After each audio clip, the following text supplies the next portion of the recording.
ప్రభువాక్య సందేశాలు సమాధానపరచు సందేశాలు పరమునకు చేర్చే సందేశాలు ఇవి ఒలీవా సందేశాలు. ప్రభువాక్య సందేశాలు సమాధానపరచు సందేశాలు పరమునకు చేర్చే సందేశాలు ఇవి ఒలీవా సందేశాలు. సర్వోన్నతుడైన దేవాది దేవుడు మరొకసారి మన అందరినీ కూడా ప్రేమించి ఈ ఒలివ ప్రార్థన శిబిరంలో వాక్యోపదేశం చేయటానికి నాకు ఇచ్చిన భాగ్యాన్ని బట్టి నేను దేవునికి ఎంతగానో కృతజ్ఞతాస్తుతులు చెల్లిస్తూ ఉన్నాను. గత జనవరిలో నేను లేకపోవటం వలన ఈ ఒలివ ప్రార్థన శిబిరంలో వాక్యోపదేశాలు జరగల. కానీ పొరలా ఈరోజు నుంచి ఉపవాస ప్రార్థన కూడికలు కూడా ప్రారంభమయ్యాయి. మనం అందరం కలిసి దేవుని సన్నిధిలో విన్నపములు విజ్ఞాపనలు చేస్తూ దేవుని మేలులు పొందుకుందాం. Praise the lord. హల్లెలూయా. పరిశుద్ధ గ్రంథంలో నుంచి యెషయా గ్రంథం 9వ అధ్యాయం 1వ వచనం 2వ వచనం చదివి సహకరించవలసిందిగా మనవి. ఆయన వేదన పొందినను దేశము మీద మొబ్బు నిలవలేదు.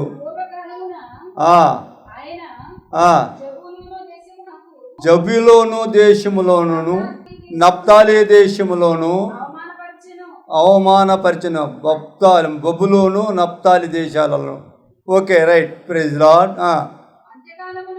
అంత్యకాలమున ఆయన సముద్ర ప్రాంతమును అనగా యోర్దాను అర్ధరిన అన్యజనుల గలిల ప్రదేశమును మహిమ కలిగిన దానిగా చేయుచున్నాడు. దేవుని మాటలు దీవించునుగాక. ప్రార్థన చేసుకుందాం. సర్వోన్నతుడా, సర్వశక్తి గల దేవా, మిక్కిలి ప్రేమ గల తండ్రి, మీకు వేలాది వందనములు స్తుతులు స్తోత్రాలయా. ఇదిగో నాయన ప్రభా, మొదటి 2025వ సంవత్సరం ఫిబ్రవరి నెల నాయన 2వ శుక్రవారము. అయితే నా జీవితంలో మొదటి శుక్రవారం నీ సన్నిధికి రావడానికి కృప దయచేశావు. చదవబడిన వాక్యాన్ని వివరించబోతుండగా మీ జ్ఞానముతో నన్ను నింపండి, మీ వివేకంతో నన్ను నింపండి, పరిశుద్ధాత్మ అభిషేకంతో నన్ను నింపి నీ శిలువ సాటున మరుగుపరుచుకొని నా యొక్క చేయబట్టి నన్ను నడిపించి మీరు మహిమ పొందుకోమని మా ప్రభు ప్రియకుమారుడు యేసు నామములో అడిగి వేడుకొంచున్నాను తండ్రి. ఆమేన్, ఆమేన్. ఇప్పుడు ఇక్కడ యెషయా ప్రవక్త ద్వారా క్రీస్తు శకము 100 సంవత్సరాల క్రితం సర్వశక్తి గల దేవుడైన దేవాది దేవుడు, తండ్రి అయిన దేవుడు, ఇజ్రాయేలు ప్రజలుగా సైన్యములకు అధిపతి యెహోవా దేవుడు ఆయనకు బయలుపరుస్తూ ప్రవర్త అయిన యెషయా, ఇదిగో రాబోయే రోజులలో జరగబోయే విషయాన్ని నేను నీకు చెబుతున్నాను. రాబోయే రోజులలో జరగబోయే విషయాన్ని నేను నీకు చెప్పబోతున్నాను.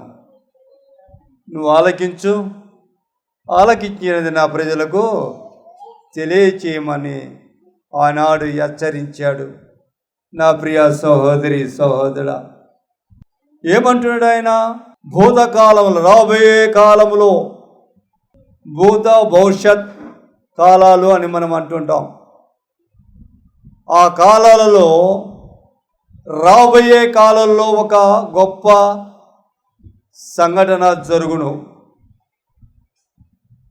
ఏమిటయా సంఘటన అంటే, యోర్దాను నది తీర ప్రాంతంలో ఉన్న అవతల ఒడ్డున ఉన్న గలీలా ప్రాంత తీరంలో ఉన్న ప్రజలలో బబులోను నప్తాలి ప్రాంత ప్రజలందరూ కూడా చీకటిలో ఉన్నారు. ఇప్పుడు వెలుగు వాళ్ళకి లేదు, మరణ ఛాయలో ఉన్నారు. వారికి వెలుగు వస్తుంది, ఆ మరణ ఛాయ నుంచి విడుదల పొందుతారు అని ఇజ్రాయేలు ప్రజలకు చెప్పుము అని మాట వారి గురించి తెలియజేయబడిన వాక్యము. Praise the Lord. ఎవరి గురించి? ఇజ్రాయేలు ప్రజల గురించి. ఇజ్రాయేలు ప్రజలంటే అబ్రహాము కన్నా ముందు ఆదాము దగ్గర నుంచి నోహో వరకు, నోహో నుంచి అబ్రహాము వరకు ఉన్న సంతతి వారందరూ కూడా దేవుని బిడ్డలు ఏర్పాటు చేసుకున్నవారు. అబ్రహాము దగ్గర నుంచి దేవుడు తన సొంత ప్రజలను ఏర్పాటు చేసుకున్నారు. వారికి ఇజ్రాయేలులు అని పేరు పెట్టారు. Praise the Lord. వారు యుద్ధాలు జరిగిన సమయంలో కొంత ప్రాంతాన చెదిరిపోయి ఉన్నారు. చెదిరిపోయిన వారిలో కొంతమంది బబులోను, నప్తాలి అనే యోర్దాను నది తీర ప్రాంతాన గలీలా ప్రాంతాలలో ఉన్నారు. వారికి తెలియజేయమని ప్రవక్త అయిన యెషయా ద్వారా తెలియజేస్తూ ఉన్నాడు. వారికే కాదు నా ప్రియ సహోదరి సహోదరుడా, మనము కూడా చీకట్లోనే ఉన్నాము.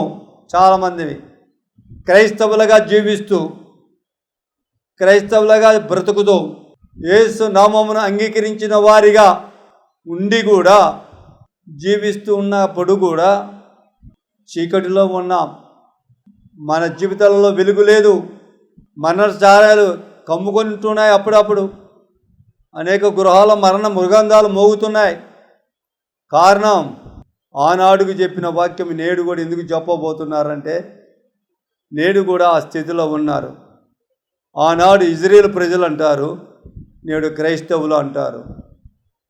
ప్రభు అయిన యేసుక్రీస్తు అంగీకరించిన ప్రతి ఒక్కరిని క్రైస్తవులు అంటారు. భూమండలంలో ఎక్కడైనా సరే, ఎక్కడైనా ఉండు, ఏమైనా తిను, ఎలా బ్రతికావని కాదు, వాళ్ళందరూ కూడా ప్రభు అయిన యేసుక్రీస్తు వారి యొక్క బిడ్డలే. వీరు కూడా అదే స్థితిలో ఉన్నారని ఆ సమయంలో చెప్పినప్పుడు వారు గొప్ప వెలుగును చూశారంట. ఆ వెలుగు ఎవరు? ఆ మరణ ఛాయ నుంచి తప్పించిన ఆ వెలుగు ఎవరు? ఆ వెలుగు ఎప్పుడు వచ్చింది? దాని గురించి మనం ఈరోజు మాట్లాడుకోవాల్సిన అవసరం ఎంతైనా ఉంది. ఈ విషయం ఎన్నో వేల సంవత్సరాల క్రితం తెలియబడిన వార్త. పరిశుద్ధ గ్రంథములో నుంచి మనము మత్తయి సువార్త 4వ అధ్యాయము 12-16 వచ్చిన వాళ్ళకు చదువు. యోహాను చెరపట్టబడునని యేసు విని ఎక్కడికి వెళ్ళాడండి? గలీలాకి వెళ్ళాడు. మనం ఇంకో మాట గుర్తుంచుకోవాలి. అక్కడ ఏమన్నాడు? ప్రవర్తన యెషయా గలీల ప్రాంతంలో ఉన్నవారు అని ఉన్నారు. ఇప్పుడు ఇక్కడ యేసుక్రీస్తు వారు ఎక్కడికి వెళ్తున్నాడు? గలీలాకి వెళ్తున్నాడు. Praise the Lord. చూడండి జరగబోయే సంగతులు ఎంత స్పష్టంగా.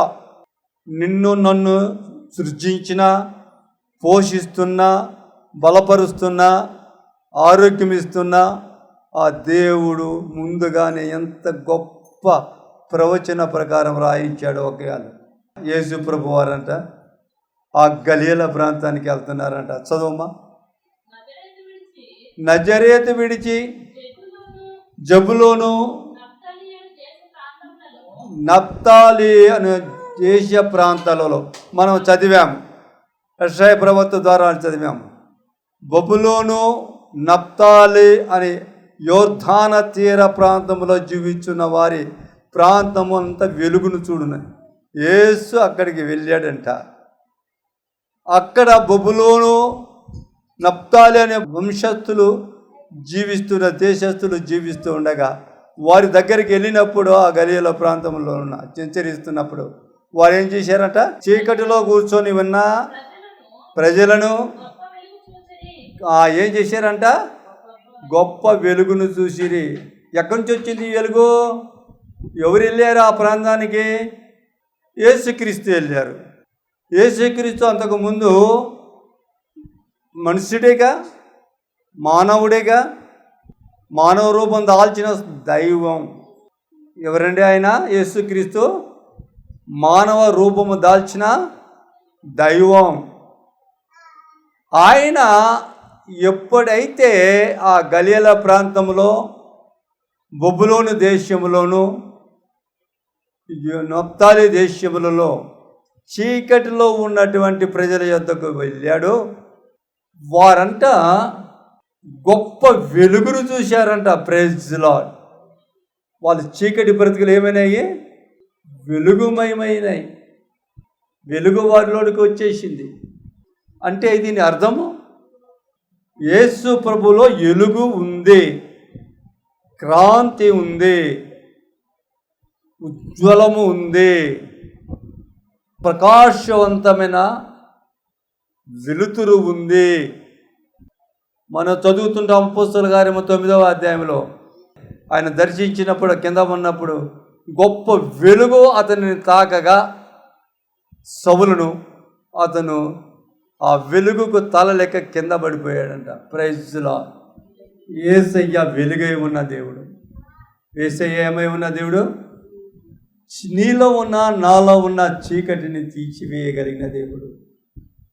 మన చీకటి బ్రతుకుల నుంచి తీసివేయగలడు దేవుడు అనేదానికి ఇది సాదృశ్యంగా ఉంది. ఎవరికయ్యా? భూమండలంలో ఉన్న ప్రతి మానవుడికి ఇది సాధ్యమే, ప్రతి ఒక్కరికి సాధ్యమే. కానీ అందరికీ కాదు సుమా. ఎవరైతే యేసును రక్షకుడిగా అంగీకరిస్తారో, యేసు క్రీస్తు యందు విశ్వాసం ఉంచుతారో వారికి మాత్రం ఇది సాధ్యం. అందరికీ కాదు.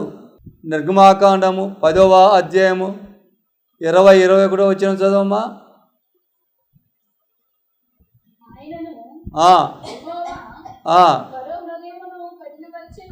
పట్టిను పోనీయలాయను.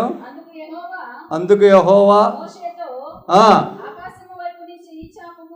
ఆకాశము వైపు నీ చెయ్యి చాపుము, ఐగుప్తు దేశము మీద చీకటి చేతికి తెలియనంత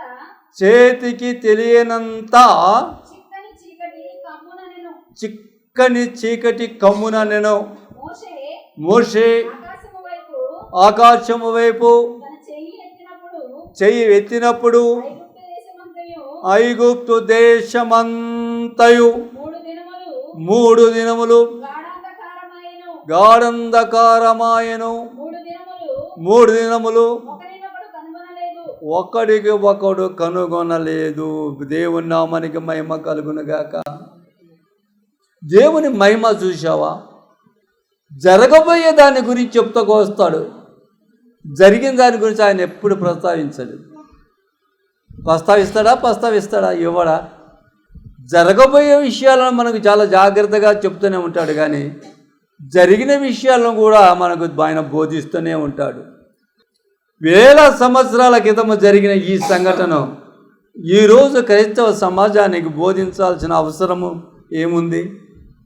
నేను 3 దినములు రాత్రి పగలు కటిక చీకటి నేను ఐగుప్తు దేశం మీద ఉంచి ఉన్నాను అని చెప్పటానికి గల కారణం ఏమని ఎవరైనా ఆలోచన చేస్తే గాన అర్థమయ్యేది ఏంటంటే, మన దేవుడు ఎంత శక్తివంతుడో, మన దేవుడు ఎంత ప్రభావవంతుడో మనకి ఇట్టే అర్థమవుతుంది. ఆయన ఎవరో రుజువుపరుచుకోవటానికి, ఆయన శక్తి ఏదో రుజువుపరుచుకోవటానికి ఆయన చేస్తూ ఉంటాడు. కింద వచ్చిన చదువమ్మా.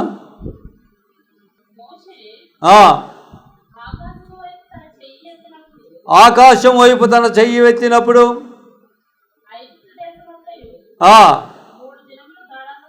3 దినముల గాఢంధకారమాయెను. ఒకరికొకరు కనుగొనలేదు. ఎవడును తానున్న చోటు నుండి లేవలేకపోయాను. అయినను అని అండర్లైన్ చేసుకుని, అయినను ఇజ్రాయేలుల అందరికీ వారి నివాసములలో వెలుగుని. అయినను ఇజ్రాయేలుల అందరికీ వారి నివాసములలో వెలుగు ఉండెను. ఇదేంటి? ఐగుప్తులో ఇజ్రాయేలులు ఉన్నది కూడా ఐగుప్తు రాజు ఇచ్చిన స్థలమే. గోశాల అనే ఒక స్థలం, ఆ స్థలాన్ని ఇచ్చాడు. ఆ స్థలంలో వీళ్ళు అభివృద్ధి పొందారు. 72,000 మంది వచ్చారు. 6 లక్షల పైగా వీళ్ళు అభివృద్ధి పొందారు. ఆ ప్రాంతం అంతా వీళ్ళు ఆవరించారు. అయినప్పటికీ సర్వశక్తి గల దేవుడు అప్పటి వరకు అంతటి మీద కార్యం జరిగించాలనుకునేది, ఏ కార్యమైనా తెగులు అన్నీ కూడా ఐగుప్తు మీదనే జరిగినాయి, కానీ ఇజ్రాయేల్ ప్రజల దగ్గర వారి జనాల మీద పశువుల మీద జరగల. Praise Lord. ఎందుకో తెలుసా? వాళ్ళు ఏర్పాటు చేసుకున్న ప్రజలు, వాళ్ళకు పితరులకు ఇచ్చిన వాగ్దానం ప్రకారం కనాని ప్రాంతానికి చేర్చవలసిన ప్రజలు వీళ్ళు. కాబట్టి వారు నశించుట సర్వశక్తి గల దేవుడికి ఇష్టం లేదు. ఐగుప్తు దేశంలో వచ్చే 3 దినములు కట్టిక చీకటి తన హస్తము తనకు ఎదురుగా పెట్టుకున్నప్పుడు అది హస్తము ఎక్కడా అని గుర్తించలేనంత కట్టికటి చీకటి. కూర్చున్న దగ్గర నుంచి ఎవరు లెగలేని పరిస్థితి. నా ప్రియ సహోదరి, కానీ ఇజ్రాయెల్ ప్రజలకు అవన్నీ ఇబ్బందులు తెలియవు. వాళ్ళ దగ్గర వెలుతురుంది, వెలుగుంది. కేవలం కారణము వాళ్ళు దేవుడు ఏర్పాటు చేసుకున్న బిడ్డలే. వాళ్ళల్లో ఎంత భక్తి ఉందో, ఎంత భక్తి లేదో ప్రక్కన పెడదాం.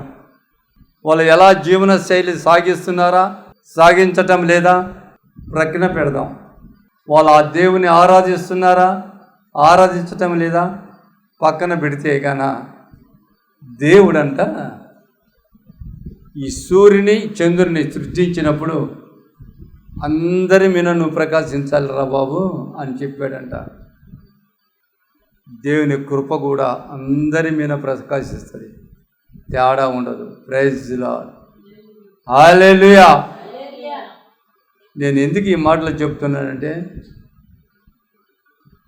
చీకటి బ్రతుకుల నుంచి వెలుగులోనికి రప్పించగలిగిన వాడు సర్వశక్తి గల దేవుడు. ఆ వెలుగును, ఆయన దగ్గర ఉన్న వెలుగును, ఆయనతో ఉన్న వెలుగు, ఆ యొక్క వాక్యమనే వెలుగు, ఆ వాక్యమైన వెలుగును శరీరధారిగా చేసి భూలోకమునకు పంపించి భూలోకములో ఉన్న ప్రజలందరికీ వెలుగులో నడిపించాలనే గొప్ప థాట్, ఆలోచనలు చేశాడంటే ఆయన ఎంత గొప్ప దేవుడు. ఏ ఇంజనీరు పనికిరాడు, ఏ జ్ఞానవంతుడు పనికిరాడు. సర్వజ్ఞానం ఆయనలో ఉంది, సర్వ తెలివితేటలు ఆయనలో ఉన్నాయి, సర్వ ఆలోచనలు ఆయనలోనే ఉన్నాయి.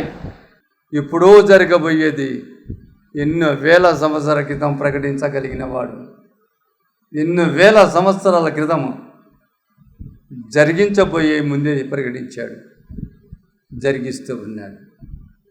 నా ప్రియ సహోదరి సహోదరు, యేసు ప్రభు జన్మించాడు భూమి మీద. యోహాను తల చెరసాల్లో కొట్టివేయబడిన తర్వాత ఆయన ప్రకటిస్తున్నటువంటి రక్షణ సువార్తను కొనసాగించడానికి యొర్దాను నది తీరానికి వచ్చాడు.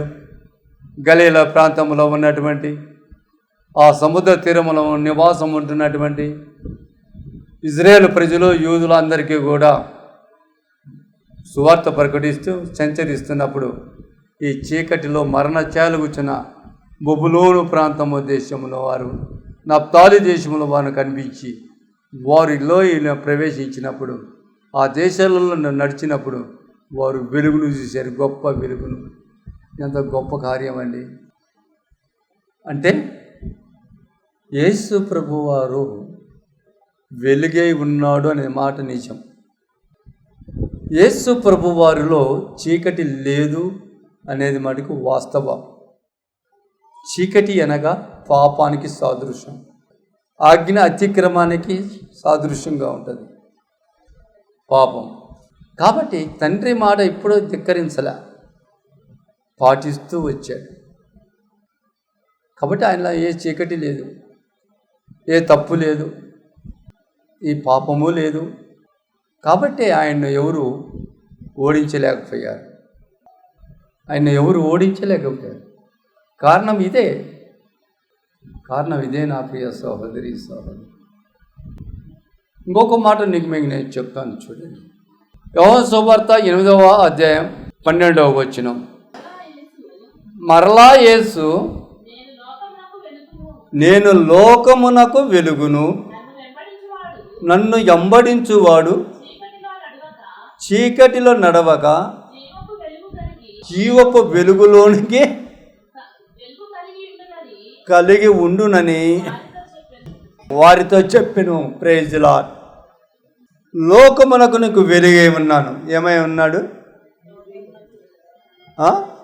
లోకమునకు వెలుగై ఉన్నాను.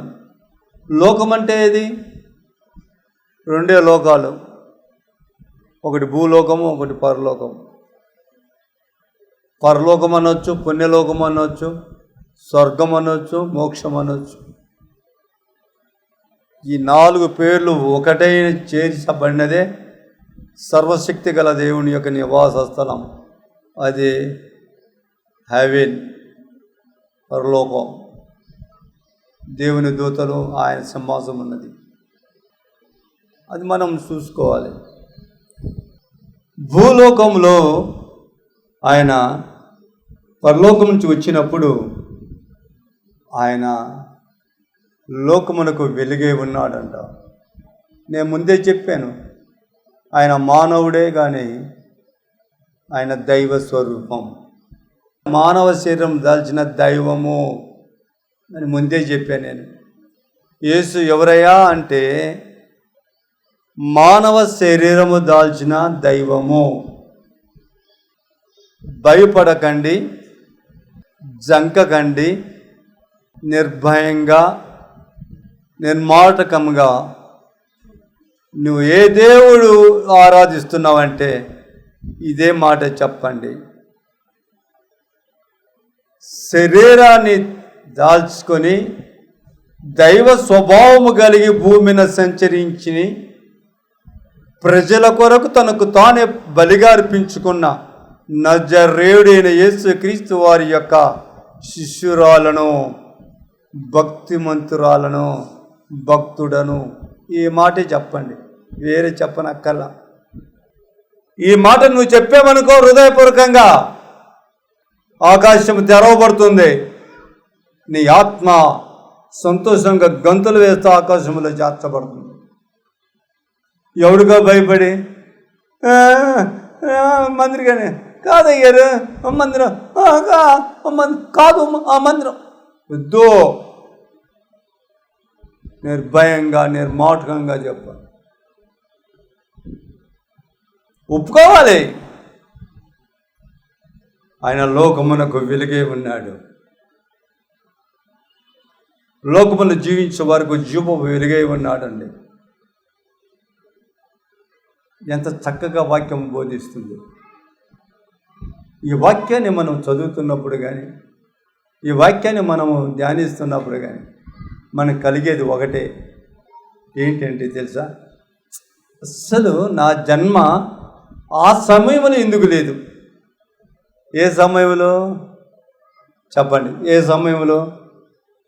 యేసు ప్రభువారు సజీవుడుగా ఉన్నప్పుడు, ఆయన శిష్యులు ఆయనను వెంబడించినప్పుడు, ఆ సమయంలో నా జన్మ ఎందుకు లేదు? నేను ఎందుకు లోకములో లేను? మానవుడు ఎందుకు నేను మనిషిగా, మానవరాలిగా జీవించలేదు అని భావన మనకు కలిగినప్పుడు చాలా ఉపయోగపోతాం. నేనైతే అలా కాదు నా ప్రియ సహోదరి, జీవపు వెలుగు కూడా ఆయన. మనం చూస్తే కన్నా యోహాను సువార్త 1వ అధ్యాయం 4వ వచనంలో ఈ మాట రాయబడింది. ఆయనలో జీవం ఉండెను, మనుషులకు వెలుగై ఉండెను. చీకటిలో ప్రకాశించుచున్నది కానీ అది అస్సలు విషయం ఏంటంట, చీకటి వెలుగును గ్రహించలేక ఉన్నది. ఆయన జీవపు వెలుగు, ఆయన మాట వాస్తవమే. జీవించు ప్రతి వారిలో ఆయన ఉంటానన్న మాట వాస్తవమే. లోకములో ఎంతమంది ఉన్నారో, లోకం అంటే మనుషులు, మట్టి కాదు అని అంటారే. లోకం అంటే వట్టి చెట్లు శ్యామలు పశువులు కాదు, మనుషులు కూడా ఉన్నాం లోకంలో. గ్రహించారంట ఇది చీకటి. ఎవరు చీకట్లో ఉన్నారో వారు ఆ వెలుగును గ్రహించారంట. గ్రహిస్తే పేతురు, యోహోను ఆ 12 మంది శిష్యుల్లాగా అర్థసాక్షులు అయ్యేవాళ్ళము, లేక 12 మంది శిష్యుల్లాగా మనం కూడా సాక్షులుగా ఉండేవాళ్ళము.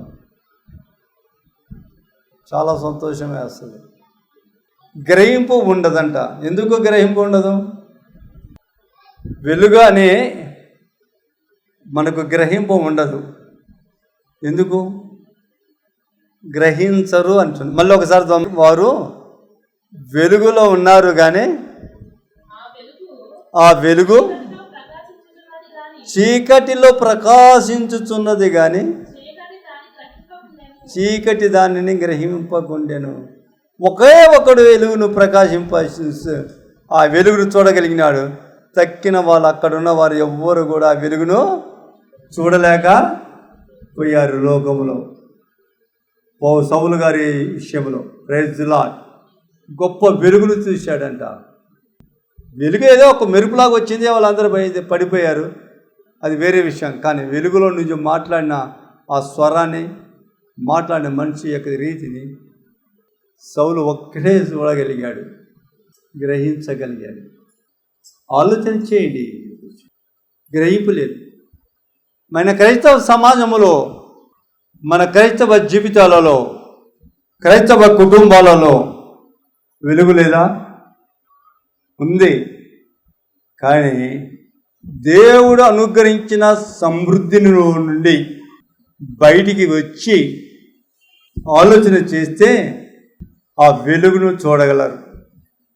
దేవుడు అనుగ్రహించిన ఆ సమృద్ధిలో నుంచి బయటికి రావడం అంటే వాళ్ళ ధనము కావచ్చు, ధాన్యము కావచ్చు, సుఖ సంతోషమైన జీవితము కావచ్చు, ఏమండి అనేకమైనటువంటి ధాన్యపు గిడ్డాంగులు కావచ్చు, బ్యాంక్ బ్యాలెన్సులు కావచ్చు,